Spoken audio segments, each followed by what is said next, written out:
Today, this is for class 11th. I'll be starting with dimensional analysis. Very easy chapter. आज मैं इसकी theory complete करूंगा. Next video में आप इसके numericals देखेंगे. Students, हमें मालूम है fundamental physical quantities जो आप class 10th से पढ़ते आ रहे हैं. Fundamental physical quantities 7 types की होती हैं.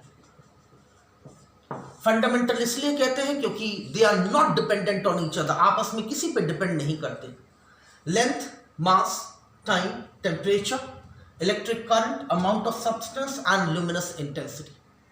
मैंने ये 7 फिजिकल क्वांटिटीज यहां लिखी हैं विद द एसआई यूनिट्स. इनकी एसआई यूनिट्स के साथ मैंने ये फिजिकल क्वांटिटीज लिखी हैं. इनके अलावा आप जितनी भी फिजिकल क्वांटिटीज पढ़ेंगे उन्हें हम डिराइव्ड फिजिकल क्वांटिटीज कहते हैं. इनके अलावा 2 और सप्लीमेंट्री फंडामेंटल फिजिकल क्वांटिटीज होती हैं, जैसे हम एंगल एंड सॉलिड एंगल कहते हैं, लेकिन उसकी बात में ना. लेंथ से अगर कोई फिजिकल क्वांटिटी मेजर होती है तो उसकी एसआई यूनिट मीटर्स होती है. इस चैप्टर जिसका नाम है डायमेंशनल एनालिसिस, इसमें हम पढ़ते हैं फिजिकल क्वांटिटीज कोई भी फिजिकल क्वांटिटी चाहे वो फंडामेंटल हो या डिराइव्ड, किन फंडामेंटल फिजिकल क्वांटिटीज पे डिपेंड करती है और उसकी पावर्स क्या है. आई रिपीट, डायमेंशनल एनालिसिस हमें ये बताता है कि हमारी गिवन फिजिकल क्वांटिटी किस फंडामेंटल फिजिकल क्वांटिटी पे कितने टाइम्स डिपेंड करती है. तो इसके लिए मैं लेंथ को जहाँ पे भी लेंथ लिखनी होगी या मेरा फिजिकल क्वांटिटी अगर लेंथ पे डिपेंड करेगा तो मैं उसको सिर्फ कैपिटल L लिखूंगा अगर वो सिर्फ उसकी पावर 1 है तो. This is also called dimensional formula for length. Mass के लिए dimensional formula capital M in square brackets, time के लिए dimensional formula capital T in square brackets, temperature के लिए थीटा, इलेक्ट्रिक करंट के लिए capital A in square brackets, mole के लिए MOL एंड कैंडेला के लिए CD इन स्क्वायर ब्रैकेट. ये डायमेंशनल फॉर्मूले हो गए. हालांकि हमारा यूज अभी शुरू के 3 से ही पढ़ेगा, तो ये डायमेंशनल फॉर्मूले लेंथ, मास और टाइम पे आप ज्यादा फोकस करेंगे. अब मैं आपको बताऊं, अगर कोई डिराइव्ड फिजिकल क्वांटिटी है, लेट्स से वेलोसिटी, और ये मुझे निकालना है, तो आपको बस इसका फॉर्मूला पता होना चाहिए. Velocity is given by displacement on time, जैसा कि हमने पढ़ा है मोशन इन 1 डायमेंशन में. डिस्प्लेसमेंट लेंथ होती है, डिस्प्लेसमेंट बेसिकली लेंथ होती है, तो लेंथ को कैपिटल L से रिप्रेजेंट करते हैं. टाइम आपको पता ही है. अगर हम इसे सॉल्व करें तो इसे LT-1 लिख सकते हैं. ये वेलोसिटी का डायमेंशनल फॉर्मूला बन गया. This is dimensional formula of velocity. ये वेलोसिटी का डायमेंशनल फॉर्मूला बन गया. इसी तरह अगर आपको एक्सेलरेशन का डायमेंशनल फॉर्मूला चाहिए तो फॉर्मूला होता है change in velocity upon change in time. Velocity का डायमेंशनल फॉर्मूला LT-1 हम अभी हाल निकाल चुके हैं. एक्सेलरेशन के लिए डिवाइड बाय टाइम फिर से करते हैं. इसे अगर हम सॉल्व करें तो LT-2 आता है, तो ये एक्सेलरेशन का डायमेंशनल फॉर्मूला बन गया. You are given a chart in this chapter. आपको एक चार्ट दिया है जिसमें सारे डायमेंशनल फॉर्मूले इस तरह से दिए हुए हैं.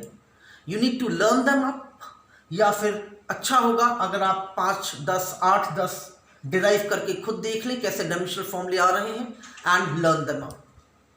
अब इनका यूज क्या है इस चैप्टर में? Let's start with the use of dimensions. Students, dimensional analysis का पहला यूज, इसका फायदा क्या है? ये जो आप डायमेंशंस लर्न करेंगे उसका पहला यूज है कि कोई इक्वेशन आपको दी होगी, आपको बताना होगा क्या वो इक्वेशन करेक्ट है या नहीं बाय यूजिंग डायमेंशंस. अगर कोई इक्वेशन आपको दी है, ये इक्वेशन आप क्लास 10th में कई बार 9th में पढ़ चुके हैं, तो ज्यादा इजी होगा समझना. V final velocity, U initial velocity, A acceleration and T time होता है. अगर मैं यहाँ डायमेंशंस रखूं वेलोसिटी की, चाहे इनिशियल हो या फाइनल, दोनों ही वेलोसिटीज हैं, इसलिए यहाँ LT-1 आएगा, जैसा कि मैंने अभी बताया आपको। एक्सेलरेशन के लिए LT-2 आएगा, टाइम के लिए सिर्फ t आएगा। अगर मैं इसे सॉल्व करूं इंडिसेस से, तो ये LT-1, ये भी LT-1, ये भी LT-1। रिमेंबर स्टूडेंट्स, दोनों डायमेंशंस प्लस अगर यहाँ हो या माइनस हो, तो ना तो आप ऐड करेंगे ना तो सब्ट्रैक्ट करेंगे, इनको ऐसे ही रहने दीजिए। आई रिपीट, दोनों को ना आप ऐड करेंगे ना सब्ट्रैक्ट करेंगे। अगर माइनस हो तो भी आप सब्ट्रैक्ट नहीं करेंगे, ऐड हो तो 2LT-1 नहीं लिखेंगे। ये सिर्फ बताता है कि प्लस के दोनों तरफ की क्वांटिटीज, फिजिकल क्वांटिटीज सेम है, यानी कि ये सही है, ये करेक्ट है।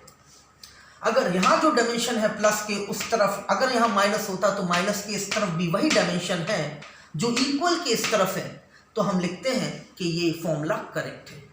अगर इन तीनों में से इक्वल के इस तरफ या प्लस के लेफ्ट या राइट में डायमेंशन कोई भी बराबर नहीं होती, तो हम लिख देते इक्वेशन इज इनकरेक्ट। तो रिमेंबर, करेक्टनेस इक्वेशन निकालने के लिए left hand side and right hand side के डायमेंशंस इक्वल आने चाहिए। प्लस या माइनस अगर हो तो उन्हें ऐड या सब्ट्रैक्ट नहीं करना चाहिए, बल्कि उनकी डायमेंशंस भी सेम होनी चाहिए। एक मैंने फॉर्मूला और लिया है, pressure equals to HdG। Pressure का डायमेंशन होता है ml⁻⁻1 T⁻⁻2, जो आप बुक से देख सकते हैं। H इज L, क्योंकि हाइट है इसकी डायमेंशन L होगी। डेंसिटी मास अपॉन वॉल्यूम होता है, तो इसकी डायमेंशन ml-3। ग्रेविटी एक्सेलरेशन होता है, इसलिए LT-2। अगर हम इसे सॉल्व करते हैं तो हमें फिर से मिलता है ml⁻⁻1 T⁻⁻2। Since left hand side और राइट हैंड साइड इक्वल है, इसीलिए डायमेंशन करेक्ट है। एक चीज और याद रखिए स्टूडेंट्स, अगर यहाँ 2 लिखा हो या कोई न्यूमेरिक वैल्यू है तो उसका यहाँ पे कोई यूज नहीं है। अगर यहाँ 2 होता तो आपको यहाँ 2 नहीं लिखना है। इस न्यूमेरिक वैल्यू का डायमेंशन में कोई यूज नहीं है। इसका सिंपल मतलब ये होता है कि डायमेंशन फिजिकल क्वांटिटी का मैग्नीट्यूड उतना है। सिंस हमें मैग्नीट्यूड से मतलब नहीं है, इसलिए अगर यहाँ हाफ होता, यहाँ 2 होता, तो भी उसका कोई यूज यहाँ नहीं है। स्टूडेंट्स, सेकंड यूज डायमेंशन का है गिवन फिजिकल क्वांटिटी की यूनिट्स को एक सिस्टम से दूसरे सिस्टम में बदलना। मैंने एक एग्जांपल लिया है, 1 न्यूटन को डाइन में बदलना है। आपको ये पता होना चाहिए कि न्यूटन SI यूनिट होती है फोर्स की। आपको ये पता होना चाहिए कि डाइन CGS सिस्टम होती है फोर्स की। ये आपका प्रीवियस नॉलेज है। एक न्यूटन में कितने डाइन होते हैं, हमें इसे डायमेंशन की हेल्प से कन्वर्ट करके बताना है। तो हाउ टू कन्वर्ट, सिस्टम को कैसे कन्वर्ट करेंगे एक यूनिट को दूसरे यूनिट में, इसके लिए एक ही फॉर्मूला यूज होगा ऐसे सारे न्यूमेरिकल्स के लिए। Small n1 u1 is equals to small n2 u2। ये स्मॉल n1 पहले सिस्टम की न्यूमेरिक वैल्यू है, ये पहले सिस्टम की यूनिट्स है। ये सेकंड सिस्टम का न्यूमेरिक वैल्यू है, ये सेकंड सिस्टम की यूनिट्स है। मुझे क्लियरली दिख रहा है ये SI सिस्टम है, ये CGS सिस्टम है फोर्स के।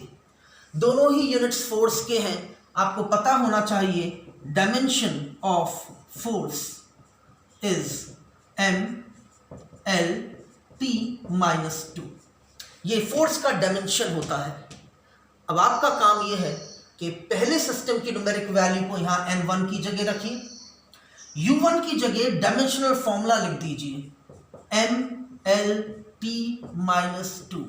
ये फर्स्ट सिस्टम है तो सबके नीचे सफिक्स में 1 लगा दीजिए। आई रिपीट, पहला न्यूमेरिक वैल्यू n1 की जगह आया, u1 और u2 की जगह डायमेंशनल फॉर्मूला ही आएगा। u1 और u2 की जगह डायमेंशनल फॉर्मूला ही आएगा। बस फर्क सिर्फ इतना है कि पहले सिस्टम के लिए नीचे 1 1 1 लिख दीजिए और सेकंड सिस्टम के लिए नीचे 2 2 2 लिख दीजिए। n2 remains as such. निकालना n2 है। n2 को सब्जेक्ट ऑफ फॉर्मूला अगर हम बनाते हैं तो हम इसे लिख सकते हैं m1 on m2 on l1 on l2 on t1 by t2 whole to the power -2। अगर हम क्रॉस मल्टीप्लाई करते हैं तो आप क्लियरली देख सकते हैं कि ये m1 on m2, l1 on l2, t1 by t2 power -2 बन जाता है। m2 ऐसे ही रहने दीजिए, 1 ऐसे ही रहने दीजिए। m1 SI यूनिट में मास है, SI यूनिट में mass is measured in kg। m2 CGS unit में मास है, CGS यूनिट में mass is measured in grams. Similarly L1 first system यानी कि SI सिस्टम में लेंथ है which is measured in metres. Similarly length in CGS is measured in centimetres. Time चाहे SI हो चाहे CGS हो सेकेंड्स में मेजर होता है। N2 फिर वैसे ही रहने दीजिए, 1 ऐसे ही रहेगा। 1 kg can be written as 1000 grams. Care should be taken, या तो आप सिर्फ ऊपर वाले चेंज करेंगे या सिर्फ नीचे वाले चेंज करें, दोनों साइमल्टेनियसली चेंज नहीं करना। मैंने kg को ग्राम्स में कन्वर्ट किया है तो ग्राम्स नीचे वाला वैसे ही रखेंगे। 1 metre can be written as 100 centimetre, इसको चेंज करने की ज़रूरत नहीं है। अगर हम देखें तो ये कैंसिल हो जाएगा। N2 comes out to be 10 power 5, यानी कि 1 न्यूटन जो हमें N2 निकालना था is 10 power 5 dyne. This is first example जो कि मैंने आपको दिया है। रेस्ट जब मैं न्यूमेरिकल्स सिखाऊंगा आपको तो और क्लियर होगा। This is second use of dimension. Okay students, now third and final use of dimension to derive relation between different physical quantities। इसमें आपको इस तरह का क्वेश्चन दिया होगा, एक फिजिकल क्वांटिटी जैसे मैंने लिया है, time period of a simple pendulum depends on acceleration due to gravity, it depends on mass of bob and length of thread. मैंने माना हुआ है time period of a simple pendulum, जिसे मैंने टी लिखा। डिपेंड्स ऑन को आप ऐसा प्रोपोर्शनल साइन से रिप्रेजेंट करेंगे। मैं मैथमेटिकली इसे कन्वर्ट कर रहा हूँ, इस इंग्लिश स्टेटमेंट को मैथमेटिकली कन्वर्ट कर रहा हूँ। Time period of a simple pendulum T, capital T, depends on acceleration due to gravity, mass of bob and length L of thread. जिन पे डिपेंड होता है उसके साथ आप तीनों में ऐसे सब्स्टिट्यूट करके इनके ऊपर पावर्स लगा देंगे, जैसे मैंने लगाया है x, y, z। Care should be taken, ये वो वेरिएबल्स ना हो जिसका इस्तेमाल यहां हो चुका है। t जब भी प्रोपोर्शन हटता है हमें एक कांस्टेंट मिलता है, जैसे मैंने k लिया। Again care should be taken कि ये कांस्टेंट वो वेरिएबल ना हो जो यहां यूज हो चुका है। इसके बाद आप डायमेंशंस सब्स्टिट्यूट करेंगे, जो कि मैंने किया है। लेंथ की डायमेंशन l, मास का dimension capital M, acceleration due to gravity हो या सिर्फ एक्सेलरेशन हो, dimensional formula is LT power -2। Dimensional formula लिख के जो वेरिएबल्स आपने माने थे वो सब्स्टिट्यूट कर दीजिए। T ऐसे ही रहने दीजिए, K ऐसे ही रहने दीजिए। अगर हम इंडिसेस से सॉल्व करते हैं तो हमें ये मिलता है। व्हाट आई डिड स्टूडेंट्स, मैंने L पावर X और L power Z, base same है, पावर्स ऐड कर दिए हैं। T पावर -2x ऐसे ही रहेगा, M पावर Y ऐसे ही रहेगा। अगर आप गौर करें तो यहां सिर्फ T है, M और L नहीं है। जो वेरिएबल्स, जो डायमेंशंस नहीं है उस पे आप पावर 0 लिख दीजिए, जो है उस पे जो पावर है वो भी लिख दीजिए। अगर कोई पावर नहीं है तो हम 1 लिखते हैं। अकेला T था तो T को T पावर 1 लिख सकते हैं। नाउ इफ आई कंपेयर, यहाँ T की पावर -2x है और यहाँ T की पावर 1 है। On comparing x comes out to be -12। बहुत सिंपल सी चीज है। आप T पे यहाँ जो पावर है और T पे यहाँ जो पावर है दोनों को कंपेयर कीजिए तो आपको x की वैल्यू मिलती है -12। यहाँ m पे पावर y है, यहाँ m पे पावर 0 है तो y 0 आ जाता है। x प्लस z जो कि l पे पावर है, यहाँ l पे पावर 0 है तो x बन जाता है -z या z बन जाता है -x, तो z comes out to be half. मुझे x, y एंड z तीनों की वैल्यूज मिल गई हैं। तीनों की वैल्यूज लीजिए और यहाँ सब्स्टिट्यूट कीजिए तो मुझे t का फॉर्मूला कुछ ऐसे मिलता है कि g power x x is minus half, m power 0 and l power half. ये मैंने x y z की वैल्यू सब्स्टिट्यूट की, p मिलता है k, जिस पे पावर 0 से लिखने की जरूरत नहीं है बिकॉज इट बिकम्स 1. इसे हम लिख सकते हैं under root l by g. Power half means root, ये माइनस हाफ है इसलिए पहले से नीचे ले गए फिर अंडर रूट लगा दिया. ये formula time period of simple pendulum का है. Experimentally value of k is 2 पाई. तो टाइम पीरियड का फॉर्मूला हम लिख सकते हैं 2 pi root l by g. Now students remember, मैंने जो आपको 3 यूजेस बताए हैं डायमेंशन के, उसमें पहली ड्रॉबैक ये है कि इस k की वैल्यू डायमेंशन से नहीं आती. हम कांस्टेंट्स की वैल्यू डायमेंशन से नहीं निकाल सकते.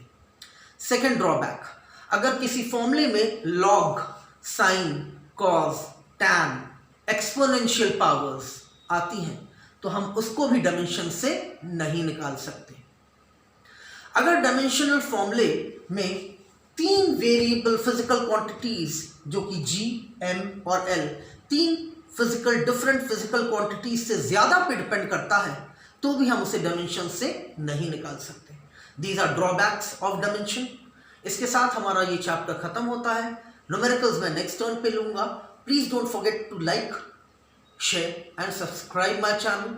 Please remember to forward it to as many students as possible so that I can help you out for understanding the chapter much better.